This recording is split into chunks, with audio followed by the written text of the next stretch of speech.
Hello, everyone, and welcome to our webinar. My name is Will Fowler, and I am the Associate State Director for Operations at the Idaho Small Business Development Center.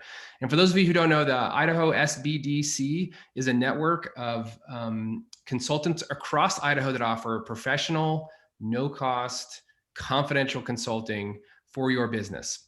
And we are presenting today some information that we think is really, really important for you, which is the 3 most important actions a small business can take to stay cyber safe. So it's a big deal, especially these days with everything being online in the midst of our COVID-19 pandemic. So I just want to give you a couple ways to get the most out of this webinar. One is there is a chat button at the bottom of your interface, and I suggest you open that up. We're going to be chatting certain key points and encouraging conversation during the webinar. So I think it would be really great to have that open. Also, if you want to ask questions, you might notice that you can't like unmute yourself or turn your video on.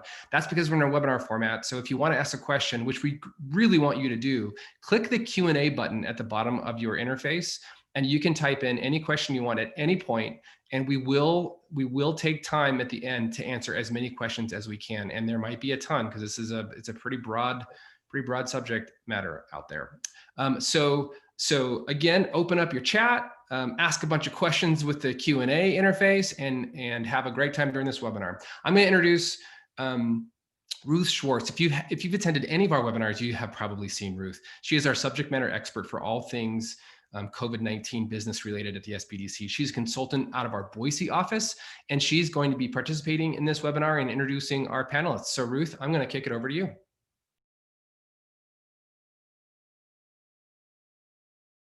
And Ruth, you are muted, just so you know.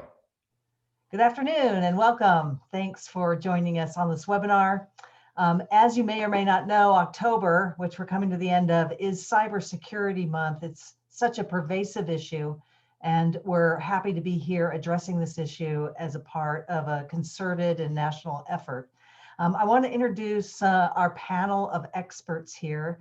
We tried to narrow down this huge topic into a few things that you can do. And with us to help do this in as simply a manner as possible is Ed Vasco, the director for the, and I didn't know this is what the Institute was called. I had to go look for it, Ed. The Institute for Pervasive Cybersecurity. That's an incredible title, and that's over at Boise State University. Welcome, Ed.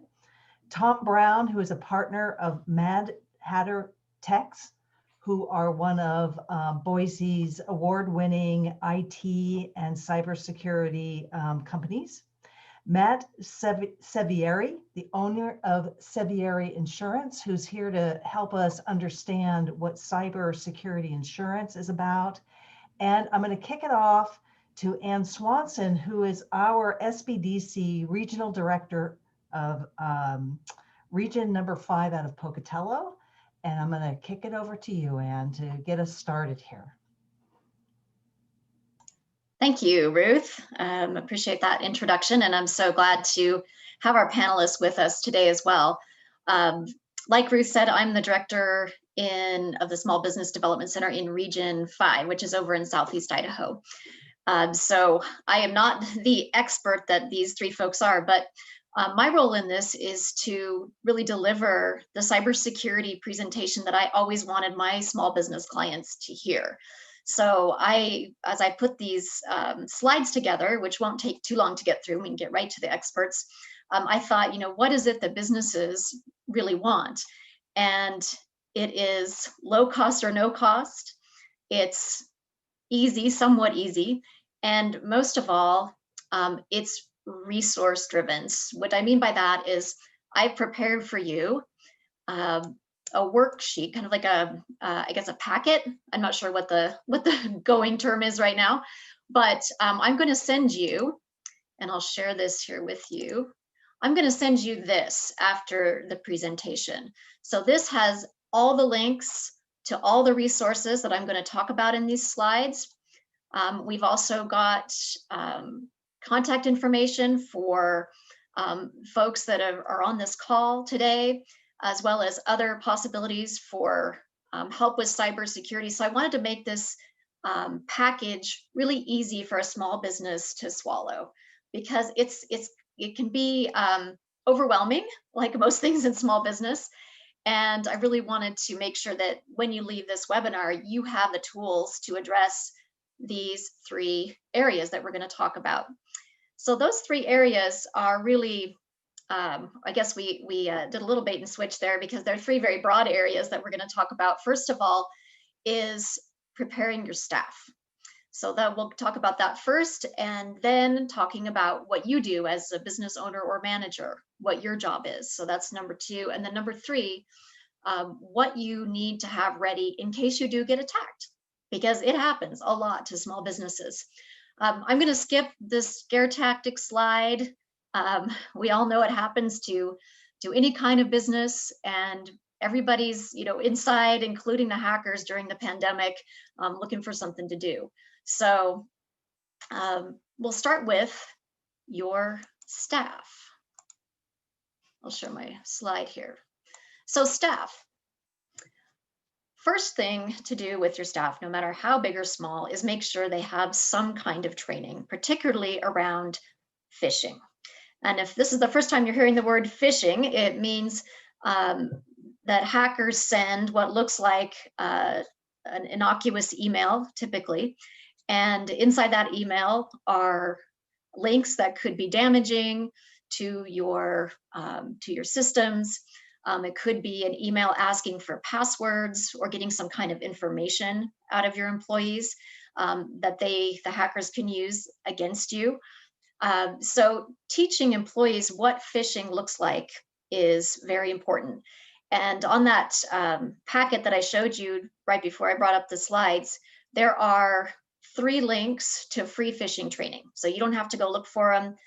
They're on YouTube, and they're from reputable sources, the ones that we've referenced for you in that guide. And we also have a PDF in there that you could distribute to your employees that talks about the red flags for phishing. So I'm not going to go over all of them right now today, but I want that to be in your minds as the first priority. Teach your folks about phishing, how to recognize the problem. Second, once you've gone through that teaching phase with your employees, is to get a phishing test. And that means that you connect with an outside company to test all of your users. So it's an outside company that will send users suspicious emails with the hope that they've had the right phishing training to reject those. If they don't happen to reject those phishing emails, then they will come back and tell you, the employer, what's happened, and then you can go back and do some retraining with your employees. And there are 2 companies that I have listed with a direct link on that packet that provide free phishing tests. You have to register, of course. You've got to give them your name and email, but that is a resource that's free for you to do. Number 3 with your staff is update. So that includes passwords and software. So there should be an expectation set among your employees and in your business that those 2 things need to be done regularly. And so it, of course, comes from the top down. So that's a schedule that you would need to set with your employees.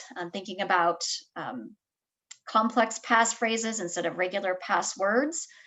Also thinking about 2-factor authentication. So setting 2-factor authentication up, especially with sensitive sites such as your banking sites or your credit card sites.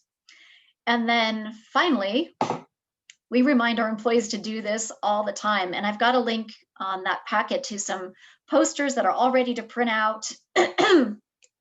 And you can post them in the break room. You can use them in your training, however you want to use them. But there's a link there to some fun posters, so I hope you can check those out.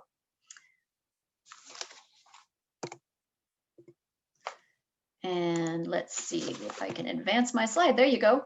So that was staff. That's number 1 priority, is getting your staff trained and prepared, especially for phishing. Number 2 priority is what you, the manager or owner, needs to do. And the number 1 thing for you is to update your employee handbook with all of the things I spoke about in the previous slide. So expectations around phishing, expectations around education for that, I should say, expectations around password changes, software updates, and any other policy that you think is important. This presentation isn't exhaustive. This isn't a complete list of everything you could do to be cyber secure, but it is, I think, would give you a strong start on a list that's pretty easy to implement and also low cost. So all of these tactics need to be in the employee handbook. So what if you don't have a handbook?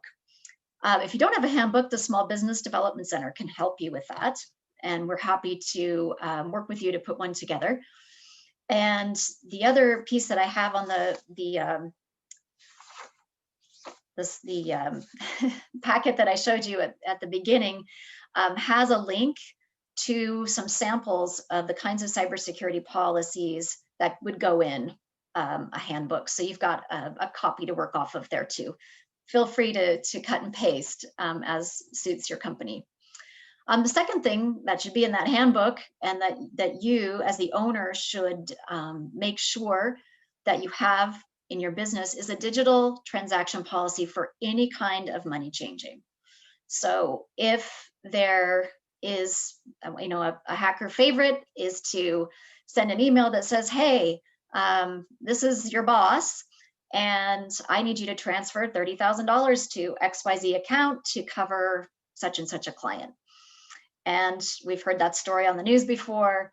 The employee, thinking it's really the boss asking for the money transfer, does the procedure, and we're out $30,000, and the hackers are heading to Bermuda or wherever they go. So having a digital transaction policy set in your company when there's money involved is really important. So making sure everyone understands that, whether it's something that has to be confirmed in a phone call, whether you have to have 2 signers on an account or 2 logins on an account to confirm that. Anyway, the panelists might have some better suggestions than those, but having a policy in place, so there's always a way to check on those money transactions. Remote backup. I have 2 links to remote backup companies in the packet. And the second step would be, of course, offline backup. So having a hard drive somewhere that you back up to on a regular basis, and that you keep disconnected from the internet. So those 2 pieces are responsibility for the owner as well, backing things up. Next is minimizing data collection. So what I mean by that is you want to gather and keep only the minimum data you need to serve your clients. So if you really don't need your client's street address to serve them, don't ask for it and don't store it. And of course, you don't want to store any kind of client credit card information, social security number, those kind of things. So think about what is the minimum data that we need to operate our business, and then get rid of collecting whatever is not absolutely necessary. And finally is inventorying hardware and software. So this means that you understand who has what devices, where they are, and what's on those devices. So if you know that Shelley has a laptop and a cell phone she uses for work, you need to check and see what software is there and monitor those for the updates regularly. Actually, Shelley should be doing that herself after you train her. But understanding all of the hard assets that you have in terms of equipment, and also the software that you are allowing to be present on those work devices. So that's a checklist for yourself as the manager and the owner. And then I wanted to make sure and address what happens if you get attacked. So you sit down and open your computer one morning and it says, you've been hacked, lucky day. You need to deposit 30,000 Bitcoin. I don't even know if that's a lot of Bitcoin, but 1 million Bitcoin in such and such account, or we're going to wipe your data. We have a hold of all of your data, all your customer information, all your banking information. So you need to pay us back, or it's all going to go. So, of course, part of your attack plan is doing all those preparatory steps, which I went through. However, there's a couple of extra that really directly relate to the potential of an attack. And that is, first of all, meeting a cyber company. So if you haven't met an IT or a cybersecurity company yet, I highly encourage you to do so. At the SBDC, we always say you need to have a lawyer and an accountant in your hip pocket with a relationship established, because you never know when you're really going to need them. And having a relationship set up with a cybersecurity company is really important to have before anything happens. Partly because that cybersecurity company needs to know the information about your company and what kind of data you have in order to handle an emergency. And they typically need an NDA signed, so a non-disclosure agreement signed between you and the cybersecurity company, in order for them to come in right away and work on your problem. So in that packet, I've got I believe 4 to 5 cybersecurity companies that you can contact, their names, emails in there. And I would recommend creating a relationship with them beforehand, before the need starts. Now, it is true, these are expensive people to work with, just like lawyers and accountants. So when you are looking at a cybersecurity company to work with, you're probably in an emergency situation looking at between $100 and $600 an hour. So that's a lot, I understand. So that I hope that gives you some incentive to do all the prevention steps that we talked about in the first 2 slides. The second thing is to consider cyber insurance, cybersecurity insurance, I should say. And we've got an insurance representative here on our panel. I've included his name and contact information in that packet, as well as 3 other insurance agencies that provide cybersecurity insurance for small businesses. Also on that packet is a guide from the Federal Trade Commission that helps you ask the right questions if you're looking for cybersecurity insurance, and helps you understand the difference, for example, between first-party and third-party insurance. So I'd recommend you look at that. So you've just been hacked. What do? Well, first of all, you should call your cybersecurity company. Second of all, call your insurance company if you have it. And third, report the incident to the FBI. And I've included the reporting link in that packet for you as well. So that is the end of my presentation. It may seem shorter than most you've seen on cybersecurity, but I really want it to be something that you can actually implement without too much time and money. Starting with these kind of small steps, preparing your staff with some education, keeping up with your employee handbook, and setting expectations related to password and software updating, the things that you, the owner, can do. And then finally, making sure that when you get attacked, you have a plan. You have a phone number you can call. You have a relationship that's set, so you don't feel panicked and alone when this happens. I hope it never does. And I will turn it back to Ruth to introduce our panel one at a time, and they can take the rest of your questions. Thanks. Thank you, Anne. I want to encourage everybody to think of any question they ever wanted to ask about cybersecurity. We've got an excellent panel of experts here, and I'm gonna keep asking questions until you ask them as well. I see, Kristen, that you do have a question in here, and I'm gonna get to that in just one second. And first, introduce our experts. Welcome, Ed Vasco, Director of the Institute for Pervasive Cybersecurity at Boise State University. Would you tell us, Ed, what you think is also the most important item that a small business has to think about in the world of keeping data safe? Yeah, no, thanks so much, Ruth, and thank you all. I really do appreciate the opportunity to be here today. When I think about small businesses. And prior to joining Boise State and in this role, I've actually been a serial entrepreneur myself. I've started 5 different companies. So many of you on the call, I have affinity with in terms of my background. And when I think about the one key thing that I would be looking to do is kind of living by the adage that, you know, an ounce of prevention is worth a pound of cure. The things that Anne talked about here are generally some of the most important aspects to ensure that your organization and your company is less of a target.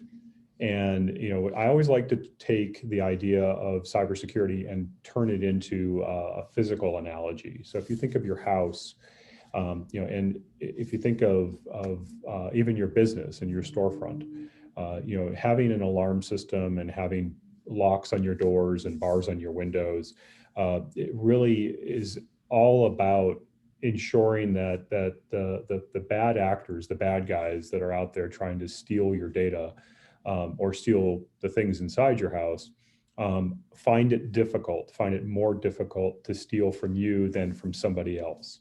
And in prepping your organization to be just secure enough while still being able to operate is highly, highly important in today's world. And ensuring that you have the right level of you know, bars on your windows, locks on your doors, alarm system in place, essentially allows the bad guys to know that they can't get into you as quickly as they can get into some other business. So they're going to go attack that other business before they attack you. And I think that that's really the key element, you know, is living by that adage that an ounce of prevention is worth a pound of cure. Thanks, Ed. Just out of curiosity, and again, I welcome people to get some more questions here. This is your opportunity to get any question you have on cybersecurity answered.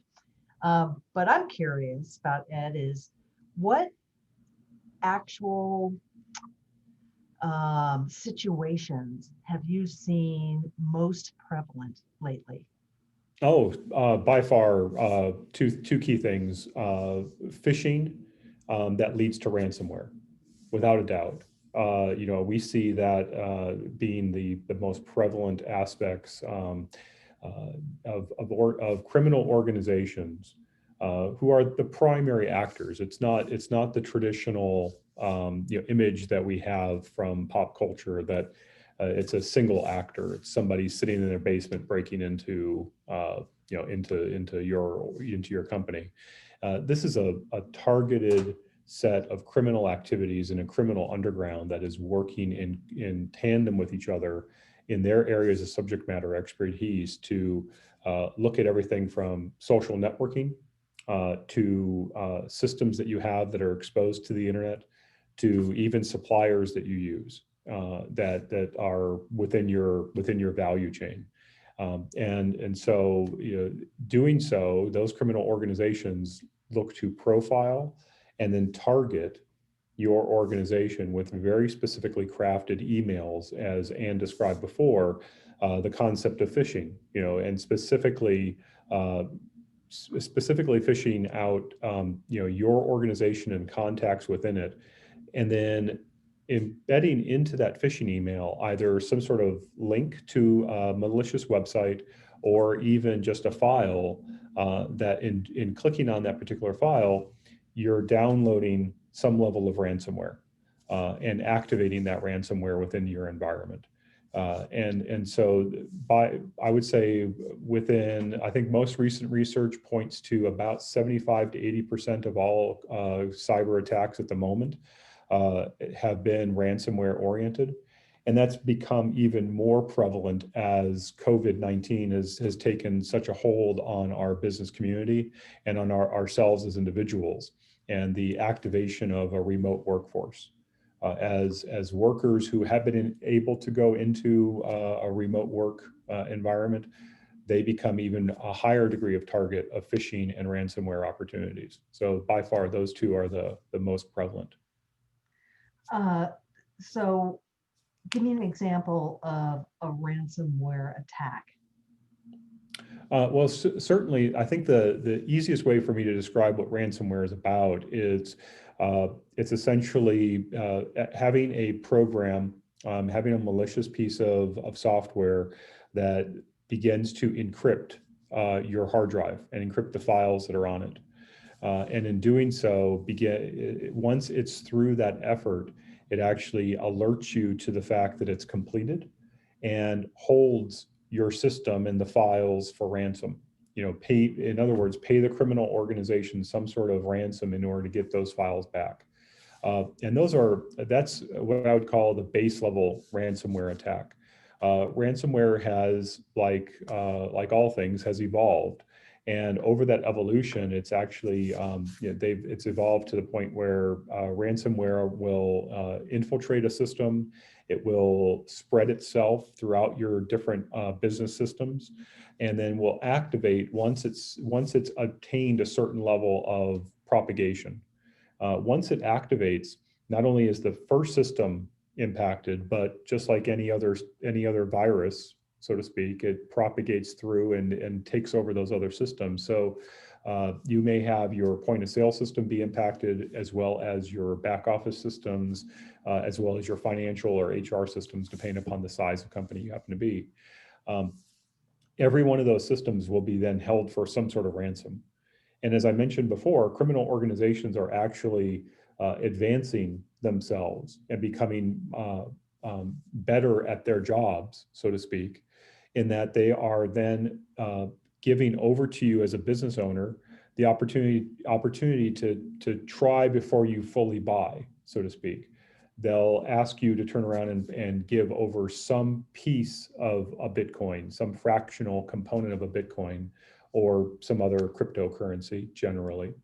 And in order to get access back to a certain number of files or a certain kind of file. And that's the taste. And after that, then they will ask you for more. The challenge that we're faced with as an industry and as small business owners yourselves is that paying the ransom doesn't necessarily always mean that you're going to get your files back. And therein lies the real challenge of ransomware. And so there are, as Anne pointed out at the beginning in her presentation, there are a lot of very specific kinds of things that you can do as small business owners to ensure that the likelihood of being exposed to a ransomware attack, and if you are exposed to a ransomware attack, recovering from that attack, are all embedded in that packet in the presentation she talked about. Okay, thank you very much. That's a really great segue to introducing Tom Brown from Mad Hatter Techs, local IT firm. I feel like I want Ghostbuster music to go in the background now. So who are you going to call? Yeah, we're the guys that show up. You're the guys that show up. To follow up on kind of what Ed was talking about, a client contacted us with no prior relationship with us regarding an attack, encryption attack. And if they had a relationship with a company like us, where we could have made sure all of these preventative measures were in place, it may have set them back a couple of weeks or a month or something like that. But instead it set them back, it wiped out all their data, incredibly expensive for them, and it ceased their operations. So, what I like to impart upon business owners is that their IT systems they require care and maintenance. Similar to how your car, if you don't put oil in your car for a year, one day it's going to blow up, and that bill is going to be much more expensive than it would have been if you had been maintaining it at regular intervals, putting oil in it, and so on and so forth. And so as a managed IT company, what we focus on is that regular preventative maintenance. Basically all the measures that Anne talked about in her PowerPoint, we put those in place and maintain them. And then when and if something breaks, something's going to eventually go down. Because you have a relationship established with us, we're ready to show up and fix whatever the problem is. So that in a nutshell is kind of what we do. Okay, great. So let's get specific. Sure. I know that you can only speak for your company, but a small company wants to have a managed services contract with somebody like Mad Hatter Techs. What would that look like, and what would that cost them? So it would depend on the company and what they want. We would go in, we would consult with them, give them our recommendations, and prepare an agreement based on that. But essentially, we're going to look at all of your assets, and it's going to be based on the number of assets you have. So for example, if you have 5 desktops, each one of them are going to require X amount of maintenance a month. And we're going to put that into the agreement, and the price will be based on those seats, as they're often referred to. If you have a server, that's another amount of maintenance that'll have to be performed each month, and that will add to the cost. How does it change if the assets are cloud-based? Well, if they're cloud-based, that means that the company providing those services is doing that maintenance. Therefore, we wouldn't have to maintain those in a majority of cases. I can't think of a case where we would have to maintain it. Cloud-based solutions are incredible because they're remotely located. So they're typically well protected, and you're also kind of off-putting a lot of that risk onto the third party that's providing those cloud services. Well, I'm thinking of a normal small business office. I have a half a dozen boxes, right, that people are working on, but I'm using, say, Microsoft 360 in the cloud. I'm using QuickBooks in the cloud. I'm still at risk for a cyber attack, I'm assuming. For within your local environment there. So your machines are certainly at risk, but we're going to assume that Microsoft has measures to protect their services in the cloud. Okay, so and then that goes into the managed service contract that I would take with you, say it would maybe lessen my exposure. Correct. Okay. And we generally advise people to use those cloud services for their email or for other things. Having a co-located or an email server there on premises, that's just another IT asset that you have to take care of. It's going to add to your cost. And it also, one day that server, say it goes down, now all of your emails are gone or something like that. So having that service in the cloud is more advisable, in my opinion. There are, of course, cases where you may want to have that mail server in your office, but that's a case-by-case basis. Okay, so among typical clients that you have, small business clients, what are they paying you for a managed service contract on a monthly basis on average? I know that you have to, I'm just trying to give folks who are on this call an idea of what that really means to them. So you could calculate it, you figure a half hour per box for maintenance per month. So then you would just do the math. Typically, let's say you have 3 desktops and a server that need to be maintained. That's around $200 a month. Okay, and you do all that kind of maintenance remotely? We try to, yeah. Okay, so if there's an alarm that sounds and somebody gets hacked, would you know it before, sometimes before a business owner would know it? Not necessarily. Not necessarily, no. Okay. No. Gotcha on that one. Yeah. Yeah. Typically, okay. the business owner would know it first, yeah. And so, just to wind up this part of my questioning, because I do want to get to some other people's questions here. why do you think it's a good reason for somebody to have a managed service contract? So the biggest reason is that as a business owner, you are an expert in your business, and that's what you like to do. That's what you're good at. So for you to have to like change hats, go into IT support mode when your IT assets go down, that's a really expensive context switch. You know, it's going to take you a lot longer to fix those systems. Your business is going to be down for a lot longer. If you have a relationship established with a managed IT company, they are the experts. They're going to get stuff back up and running more quickly. They're going to know the ins and outs of your entire network. And so that's basically it. You're going to be in a position to get up and running more quickly when things go down.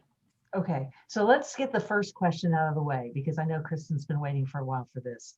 How often should she, how often do you recommend changing passwords? I'll jump on in. Yeah, please So I've been a longtime advocate of not changing passwords, surprisingly, and to the point that many like myself in the cybersecurity industry have actually been able to work with our federal standards bodies and standards establishment to help them understand why changing passwords actually increases the likelihood of exposure. And so in 2017, the National Institute of Standards and Technology changed their guidance, which has had ripple impacts through the cybersecurity industry, that instead of changing passwords, the strong suggestion is instead is to increase password length.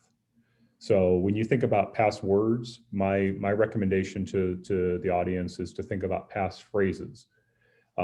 Things like taking the first sentence you ever said to your spouse, or the first sentence that your child wrote in a paper, something that you remember, or something that an experience that you had, and making it a sentence of some form, or putting it in a sentence form.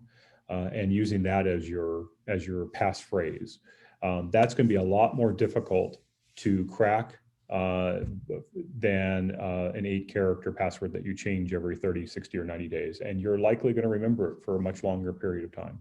Do you recommend using the same passphrase on multiple locations? In other words, for different login attempts, or do you want? No, by far. Yeah, and I'll give you very, very quickly, because I know we've probably got to get to Matt too. I don't want to take up all the time, but if this is a common attack form, bad actors, bad people will assume that people use the same password for things like their bank accounts and their office computer, and that's very, very true. They typically do, and as a result, if I gain access to your office computer and guess its password, guess what? I have access to your bank account and every other system that you put that same password on. So while long passphrases are important, also realizing that having that shared passphrase creates more risk for you as a business owner or as an individual. So what I typically recommend is to get a password vault, a password manager. There are many that are out there in the marketplace. A few that come to mind, just as general recommendations, are 1Password, LastPass. There are many that are out there commercially. And what that does is it gives you a single password, a long passphrase, and then allows you to establish unique passwords for those websites and other systems that you go and use on a day-over-day basis. Doing that is by far a less risky approach than using the same password, however long, using the same password across multiple systems. Okay, thank you. Interesting. Matt, let me introduce you, and let's get a few minutes in here before answering some other questions. What is the one thing about cyber attack insurance that you think small business owners need to pay attention to? Well, first of all, thanks for having me. And it's hard to follow those guys. They are extremely intelligent when it comes to cybersecurity, and all that stuff that went over the presentation is great stuff. As a small business owner myself, those are the practices that I try to take in and implement. So it's all great stuff. When that fails, there's insurance, and insurance is a great way to kind of have peace of mind and know that you have something to back you up. And whether it's an attack of your computers, whether it's data compromise, there are tools out there that you should know as a small business owner that you have access to. If I give everyone one piece of advice, it would be, take advantage of your insurance professional, whether it's someone like myself or whoever you use currently. You want to sit down and make sure you review what kind of coverage is available to you, what kind of coverage you think you might have. And oftentimes, I'll tell you, when I do a review for a business owner, the business owner thinks that they have a certain coverage in place, and oftentimes they really don't. So it's really important to stay on top of that. A lot of small business owners, due to costs, will go with a commercial general liability policy, thinking that they have coverage for things like cybersecurity. But there are things in insurance policies called exclusions, and that tends to weed out some of those coverages that we think we have. So sitting down, reviewing that, making sure you know your options, that'd be the best piece of advice I'd give anybody. So what could they buy from you, say, and what is the cost for a small business of under a couple $1 million in revenue? Like, what would it cost them to insure themselves against a cyber attack? Yeah, so I certainly can't speak for every company out there that writes this type of insurance, but for us specifically, we have a couple different endorsements that we add as an a la carte item to our business owner policy. And those cover, one's called data compromise, one's called Cyber One Security. And one is really coverage, liability mitigation of your system being attacked. The other is what happens if you're in possession of people's social security numbers or credit cards, think that information gets out. So both those endorsements are going to provide protection for business owners for those two things. What would that run? For us, about $25 a month. It's about a $300 a year add-on to a business owner policy. So you'll have your underlying business policy that contains general liability, but then to add on these endorsements, approximately $25 a month. That doesn't sound like a lot of money. Not for peace of mind. No, it's and I will say this: I'm a big believer in it as a business owner. But if you're out there, you're on this call and you're listening, you think, I don't have it. Don't feel bad. We run into more people that don't have it or think they might have it, but ultimately don't have it than we do people that do have the coverage. So I'm grateful to be on the call today to help educate and let people know there are resources out there.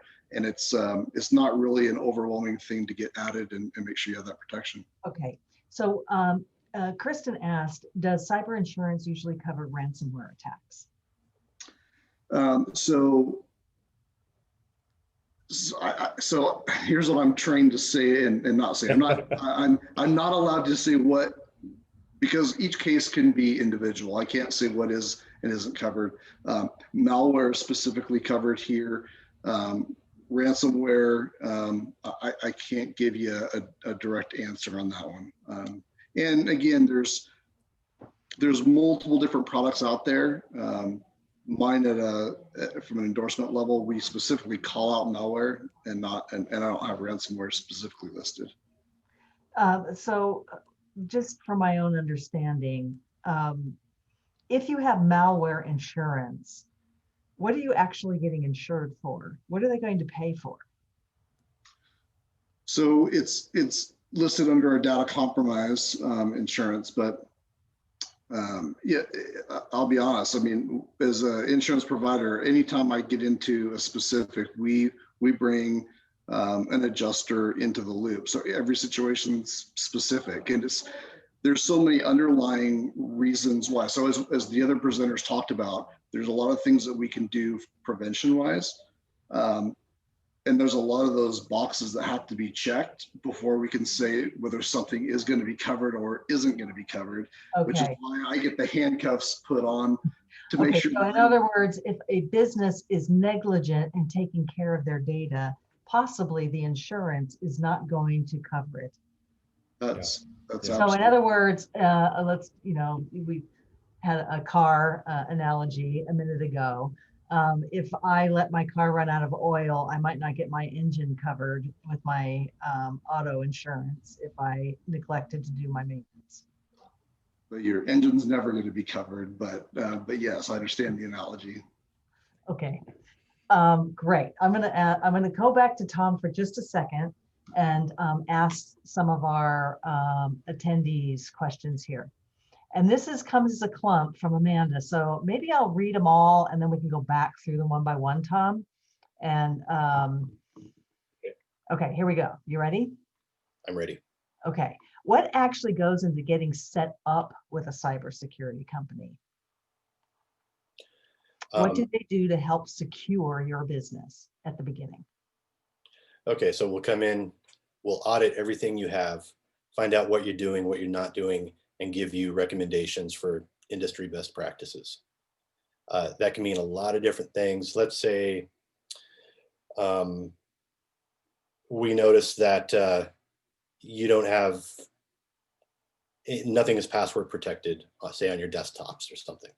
Okay, we're going to recommend go ahead and do this. We'll actually do the work and make that happen.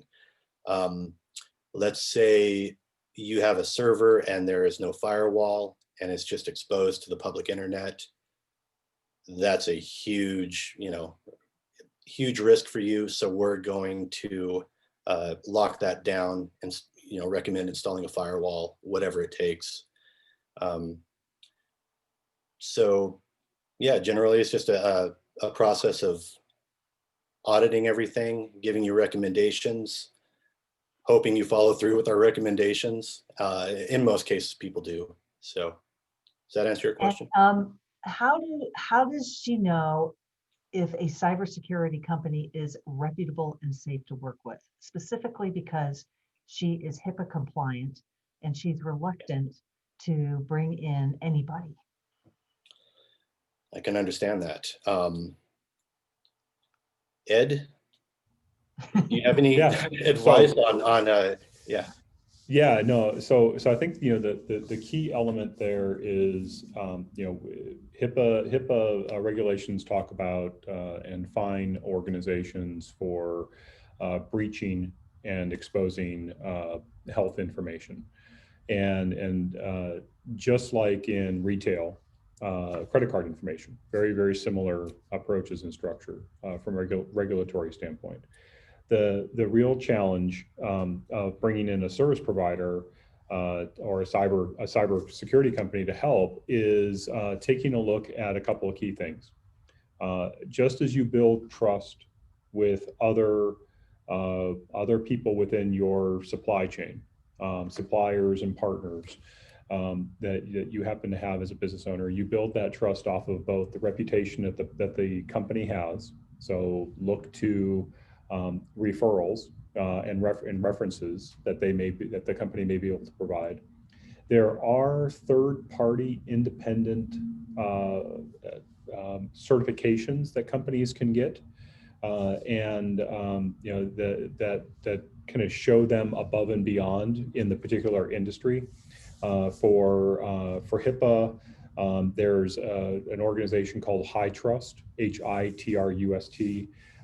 They are focused on, they typically are focused on large hospital environments and large insurance providers that have healthcare information. But as a service provider, you can also become a high trust provider. And in doing so, there are certain elements that you have to sign up for as that service provider. Ultimately, though, you as the business owner have to build up a degree of trust with that provider. So what I would also recommend is, as Tom said, see what their methodology looks like, see what their approach looks like. If they're coming in specifically and saying, well, we want access to that data, I would probably be reluctant to engage them. But like Tom mentioned, his methodology is a very sound methodology. You know, we're going to come, they come in, they audit, they look at the environment, and look at avenues where you as a business could improve. And as a result of that, you know, that kind of structured methodology and structured result, you have to make a determination as a business owner. Are you willing to extend trust to that company and allow them to help you with securing that data more effectively? There is, as much as I wish as there was a you know, a good housekeeping seal of approval, so to speak, you know, there are, to some degree, in terms of Better Business Bureau and other kinds of industry specific service provider certifications that could be obtained, but those service providers typically are focused on larger hospitals, larger providers.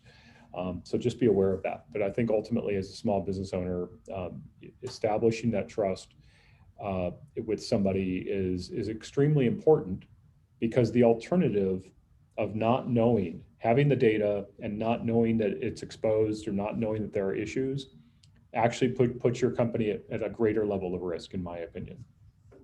And apparently, no matter how much insurance you buy. Yes. So her last question here is, how liable is a cybersecurity company if somebody gets hacked? So we carry insurance. As far as how liable, I think that would just depend on the circumstances. What does it say in your agreements? In our service level agreement. Mm-hmm. So the service level agreement, that governs our service to you, and it spells out what's going to be worked on, the frequency of that work is going to take place. It details if there are overages. It, of course, details the cost. It details how quickly your problems are going to be addressed. Does it address what happens if all that fails and there is a hack? Well, because you have a relationship established with us, our response would fall within that service level agreement in terms of like how quickly we address it.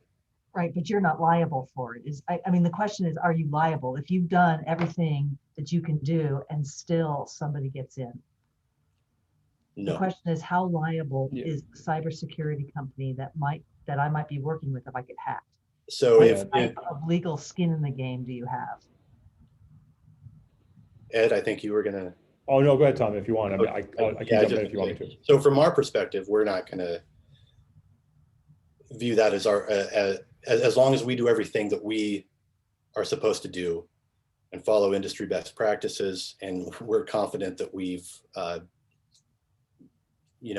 secured everything as it should be, we're not going to be liable for that. Yeah, Okay. I'll give you probably hopefully a good analogy, especially if there are healthcare providers or people in the medical field in the audience. Just as a doctor or healthcare provider carries malpractice insurance of some form or some sort of liability insurance, that covers the decisions that were made by that particular provider.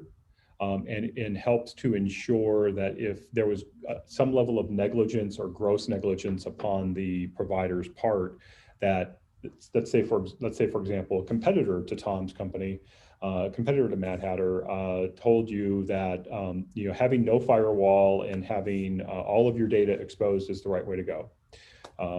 Obviously, there's a level of gross negligence in that, and they should be held extremely liable. However, if you use an organization that says these are the best practices, this is the right approach, with the foreknowledge that you're likely going to get attacked, you're likely going to get attacked because there is no 100% security. I think that's, if there's one other piece that I would offer at the end of this, is that there's no 100% secure system. Even a system that's turned off can be turned back on, and somebody could break into your organization and turn it on. So so that said, the best analogy that I can provide is that that both cyber insurance that Matt can provide, the services that Tom's company and others like his can provide, are meant to help you understand what your issues are and to help avoid those issues in the future. If something happens along the way, the level of liability that's there is likely due to the decisions that they made. However, that doesn't mean that once they're no longer inside the picture, or they're not supporting your systems every single day, or not part of your employee base, that they could not, that they're liable in case, let's say somebody, I'll pick on Ruth, she's in your organization, she clicks on that email and opens up that ransomware. The company is not going to be liable for an event of that nature. They had no control over Ruth. Just as, to build upon the analogy, the medical analogy, the provider's malpractice insurance is there for the actions that they take that impact you as the patient or you as the customer.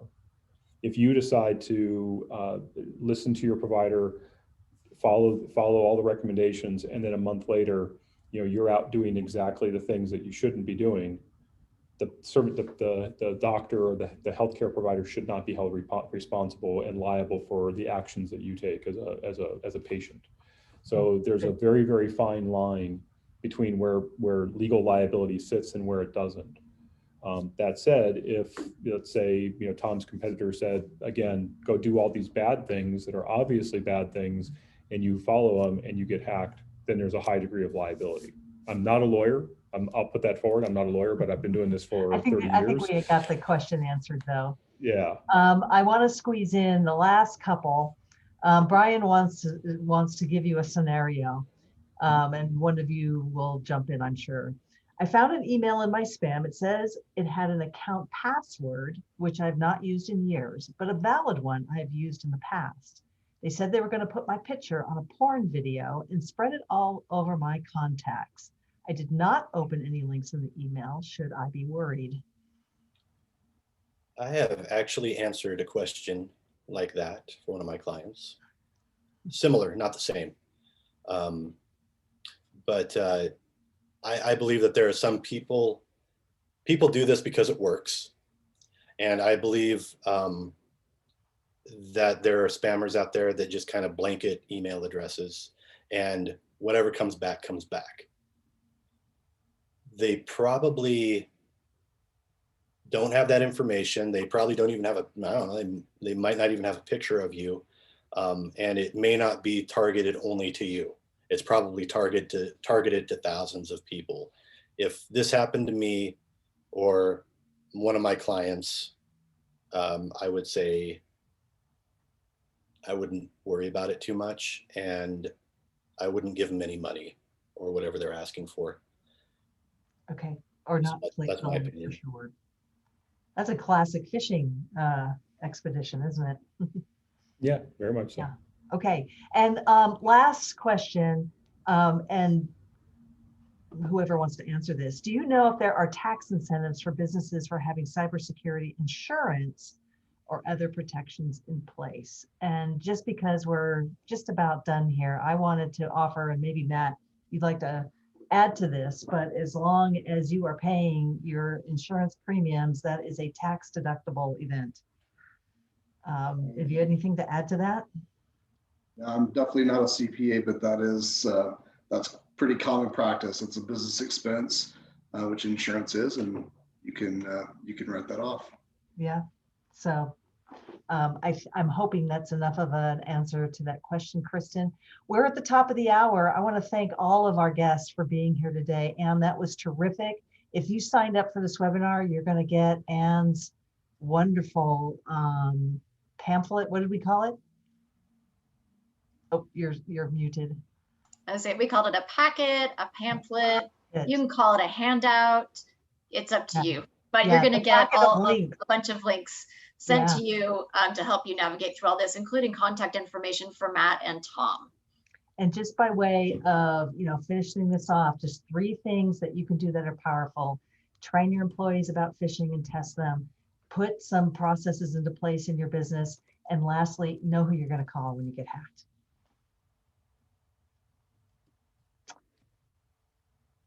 Thank you for being here. Thank you. Thanks for having me. Thanks, everybody. Have a good day. Thanks. Bye now.